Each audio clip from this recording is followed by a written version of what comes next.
This is part 2 of how to pick the best camper for you, and today we're going to talk about cost. Now let's talk about a strategy for buying a camper and considering the cost. So what are the pros and cons of the materials? First of all, let's talk about a composite camper or aluminum panel. Also a foam top such as we built here. The advantage is they're durable, lightweight, and they're insulated, but they can be very expensive. The campers we build here are not so expensive.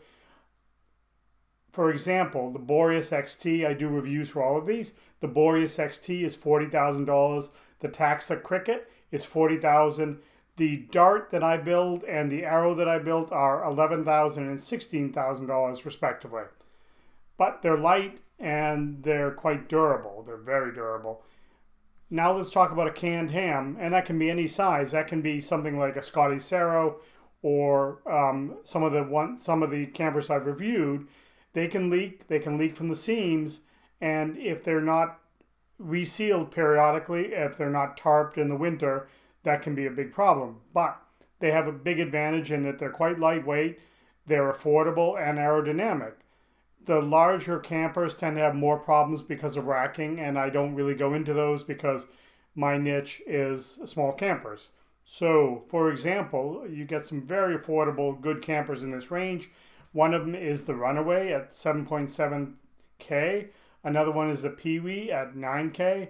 The Oregon Frontier is a very stylish, fancy camper. That's 18,000. And the New Camp 320 is a miniaturized version of a large camper that has a lot of amenities, and that's $21,000. Now we get into aluminum. They last forever, more or less, and they're expensive. The materials for these are very expensive. An Airstream Bambi starts at $60,000. Now we've got the fiberglass eggs, and again, these are extremely durable. About the only thing that hurts them is a lot of UV. The Olivers are 5,000 pounds and they start at $65,000. These fiberglass eggs are very expensive to build because the epoxy resin they use is expensive, and the manual labor in the process is a real complicated, difficult thing. And you also, to make them well, have to make them a double hull so they're insulated. All of this means that as they get bigger, like the Olivers, they tend to weigh a lot and they cost a lot. The Escapes start at $34,000. The Casita, they start at, again, $34,000. The Bigfoot, which is a truck fiberglass camper, is $40,000. The Happier Camper, which is a really small camper, is $30,000. And the bargain of the bunch by far, and they've been building them for 50 years, are the Scamps. And they're $15,000. And it's 1,350 pounds. Can't beat that. But they're very small, and I don't know, they have a lot of loyalty. Finally, you've got the stick-built campers, which are kind of overlap the canned hams, and again, they can leak. To review the materials, the everlasting materials are aluminum, fiberglass, and PVC. The very long-lasting, which a lot of the teardrops, square drops use, are marine plywood. I use that to build a bed for my truck, and it weathers the winter brilliantly. Then there are the you want to keep water out. You really want to keep water out category, and that's wood and normal plywood. And then as a way to keep water out, probably the best is epoxy coating or Phylon. Now, let's talk about what you pay for. You pay for what the material is, what the construction cost is, and again, in order, you pay the most for aluminum, then fiberglass, then foam tops, the kind I build, and then the canned hams and the stick built. If you're going to look at one of these canned hams, look at how the seams are sealed and how many complaints there are about them, because some people do a lot better job of this. The camper might be nice and shiny aluminum or Phylon, and that's deceptive. It looks great, but if water gets behind there, anyone will tell you it'll fall apart. Some other things you're going to pay for, if you care about it enough, is the ability to have a really rugged suspension so you can go off-road. There are three main types of axle systems. There's the axle-less, the Timbren suspension. That gives you crazy suspension height or clearance of 19 inch, which is, given that a Jeep is around 11 inches, that's crazy. And for reference, your standard passenger car is about 7 inches. So you don't need something that's overkill. Torsion axles are essentially a little rubber rod that supports the wheels, and the wheels can then articulate independently. Those are good. They're not as easy to fix if they go wrong on the trail. And then finally, the very common solution is a solid axle and a leaf spring. Another thing you pay for is an off-grid power system. That means you get solar, you get lithium batteries, you get solar generators. Kitchens, they cost a lot to build. They're complicated. Some are very simple. We make one, the Dart, with a 5-gallon jug and a tub. That'll do you for a sink. Other ones we make have a 13-gallon freshwater tank and 11-gallon gray water tank. Bathrooms are very complicated. There's a lot of regret, I think. Well, there's a lot of debate about whether you want to have a black tank in your camper, because it's really miserable to have to empty that. A lot of people use composting toilets and cassette toilets. Another thing you're going to pay a lot for is luxury and style. Some campers really look expensive, and they really are. They're stainless steel, aluminum, Baltic birch. They have elegant windows and doors. A prime example of a really stylish camper is the Frontier, and I do a review of that. Now, the strategy I would recommend if you want to save is buy a small camper of the following type.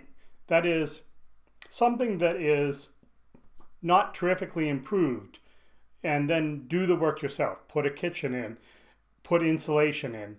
Some examples of this are the Pee-wee, the Range Runner, the Base Dewdrop, the TC Teardrops, and I explain all this in the reviews. These campers it's possible to get them for under $10,000. And again, the Scamp 13 has a terrific reputation, and it's an everlasting egg. All this said, getting a small camper generally won't save you a lot of money if you have the same amenities on there. I know this very well. I build small campers, and the plumbing costs the same. The frames, the wheels, all of those things tend to cost the same. So does the assembly cost. So don't expect that a tiny teardrop is going to save you money, but it may be just what you need. It'll save you on buying a big truck.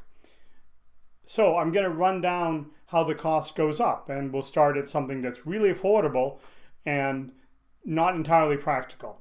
That's to say, suppose you get an uninsulated box with one door, 4 foot wide, so you really can only sleep one person, and an air conditioner.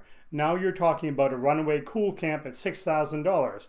This is a great candidate for improving, though I would say you want something that's 5 foot wide and will give you a queen bed. Also, you want 2 doors. So suppose you upgrade to their Range Runner model, and that's 7.6K, and it's wider and it has those 2 doors. You need to put a kitchen in. You might want to insulate it, because in cold climates you'll get condensation on the walls, and in warm climates it'll be an oven unless you've got that air conditioner blasting. Suppose now that you want to add a rear door. That's $350. Add a rear window, $180. Shelves are $75. A spare tire is $110. A roof rack is $450. A roof basket is $471. These are very good prices. I know these are, not much more than they pay for the material. Now you're at $9,236, still under $10,000. Suppose you want to get a better suspension. Well, then you have to go up to their Venturist model at $12,000. Now you want to add the rear door, the roof rack, the baskets, the awning, the rear window. To that one, you're at $1,400 more, and you're at $13.4K. So now suppose you want to sit at a dinette and move around. You're upgrading from a square drop to a mid-height camper. A great option for that is the Grizzly Bear by Rustic Trailers at $17,000. It's also insulated. Now, suppose you want to add an awning and a roof rack to that, you're at $18,000.